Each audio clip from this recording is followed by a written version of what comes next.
తీసుకోవాలి కానీ ఇటువంటి పడకూడదు సార్. ఓకే రామారావు గారు నమస్కారం. ఏంటండి ఇది కదిరిలోని ఆ గర్భిణీపై సమర్థిస్తారా మీరు?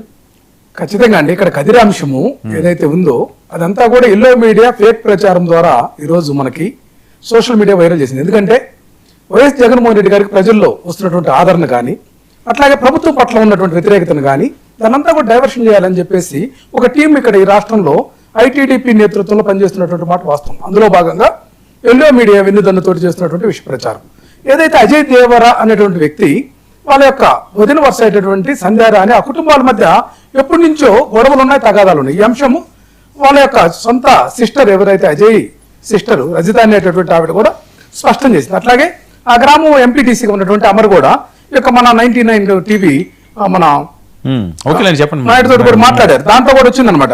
ఆయన జనసేన పార్టీకి సంబంధించినటువంటి వ్యక్తి, ఆయన టాటూ ఉంది. అట్లాగే జనసేన పార్టీ నాయకులతో ఉన్నటువంటి ఫోటోలు కానీ అవన్నీ వీడియోస్ కూడా వచ్చేసాయి. ఇప్పుడు జనసేన వాళ్ళు చేసింది ఖచ్చితంగా ఆయనకు వైఎస్ఆర్ కాంగ్రెస్ పార్టీకి ఎటువంటి సంబంధం లేదు అజయ్ అనేటువంటి వ్యక్తికి.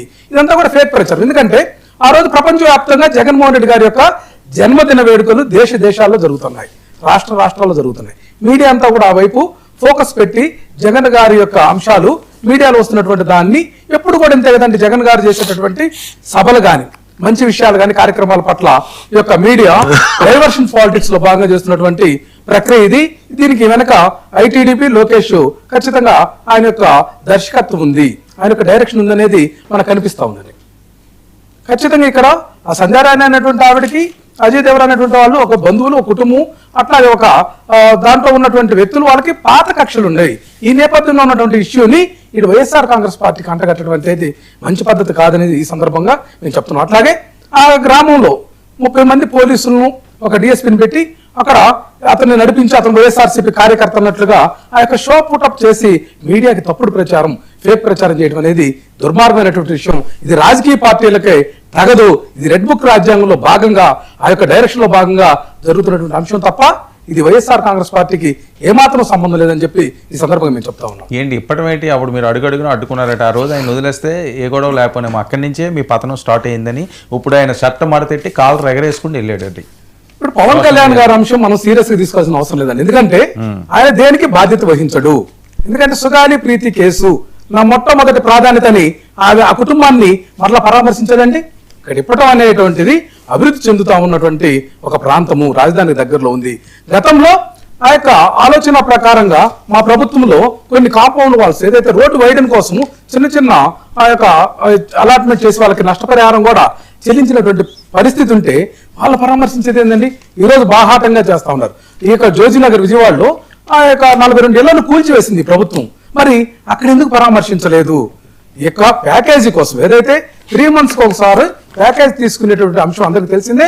అందులో భాగంగా 3 నెలలకు ఒకసారి ఈయనకి ఒక టాస్క్ ఇస్తాడు చంద్రబాబు నాయుడు గారు కానీ లేకపోతే లోకేష్ కానీ. ఆ టాస్క్ కంప్లీట్ చేసినాక పేమెంట్ జరిగేటటువంటి అంశంలో భాగంగా ఈ యొక్క రియాక్షన్స్ తప్ప అతనికి ఎక్కడా కూడా ప్రజాస్వామ్యం పట్ల విలువలు లేవు. ఈ భారతదేశంలో ఏ ఒక్క పార్టీ కూడా తాము కంటెస్ట్ చేయకుండా పార్టీని స్థాపించి ముందుకు పోయినటువంటి హీనమైనటువంటి చరిత్ర కలిగినటువంటి పార్టీకి అధ్యక్షుడిగా ఉంటూ ఈ రోజు మేము 15 సంవత్సరాలు కలిసి ఉంటా ఉంటున్నారు. అసలు కాపుల ఆకాంక్ష ఏంటండి? కాపుల ఆకాంక్ష ఈ రాష్ట్ర ముఖ్యమంత్రి పదవి చేపట్టాలని ఎంతో మంది కాపు నాయకులు చేసినటువంటి శ్రమను దీన్ని నీరు కారుస్తూ చంద్రబాబు తాకట్టు పెట్టినటువంటి అంశాన్ని ఈ సందర్భంగా గుర్తు చేస్తాం. పవన్ కళ్యాణ్ గారికి నిబద్ధత లేదు. ఆగందమ్మ సుజాత గారు మీరు అన్ని తప్పులు అబద్ధాలు మాట్లాడుతున్నారు. మీరు మాట్లాడేటప్పుడు మేము మాట్లాడలేదు, ఇంటరప్ట్ కాలేదు, మీకు అవగాహన లేదు, మీకు సబ్జెక్ట్ తెలియదు, పవన్ కళ్యాణ్ గారు ఆలోచన ఏదని తెలియదు. ఆ పార్టీలో నిజంగా కనుక మేము కనుక ఆ పార్టీ విషయాలు బయట పెడితే మీరు ఆ పార్టీలో ఉండరు. మహిళలకు సంబంధించి 33,000 మందిని ఉమెన్ ట్రాఫికింగ్ ప్రశ్నించినటువంటి వ్యక్తి ఈ రోజు దాని గురించి ఎందుకు మాట్లాడలేదు? ఆ క్వశ్చన్ మిమ్మల్ని అడుగుతున్నా, ఆన్సర్ చేయగలరా? సుజాత గారు మీరు ఒక మహిళగా 33,000 మంది రాష్ట్రంలో అపహరణ గురయ్యారని చెప్పి మీ నాయకుడు చెప్తే మీ యొక్క సమాధానం ఏంటి? ఆయన ప్రశ్నించే విధానం మీ దగ్గర ఇక్కడ భారత రాజ్యాంగం ఉంది, చట్టాలు ఉన్నాయి, ఎలక్షన్ కమిషన్ ఉంది. ఈ యొక్క వ్యవస్థలన్నింటినీ కూడా కూడదోసి మనువాదానికి శ్రీకారం చుట్టాలనుకుంటున్న వ్యక్తులతోటి మీరు కలగలిసేటటువంటి పరిస్థితిని మేము ఖచ్చితంగా వ్యతిరేకిస్తాం. ఖచ్చితంగా మా నాయకుడు జగన్మోహన్ రెడ్డి గారు మాట మీద నిలబడతారు. 99% హామీలు అమలు పరిచి ఓట్ల కోసం మేము మేనిఫెస్టో రూపొందించాం. మోసపూరితమైనటువంటి మాటలు చెప్పలా.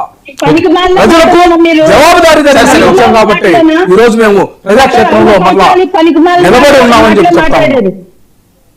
సిగ్గుండాలండి ప్రతిసారి ప్యాకేజ్ ఎవరికమ్మా సిగ్గుండాలి? ఉండాలి.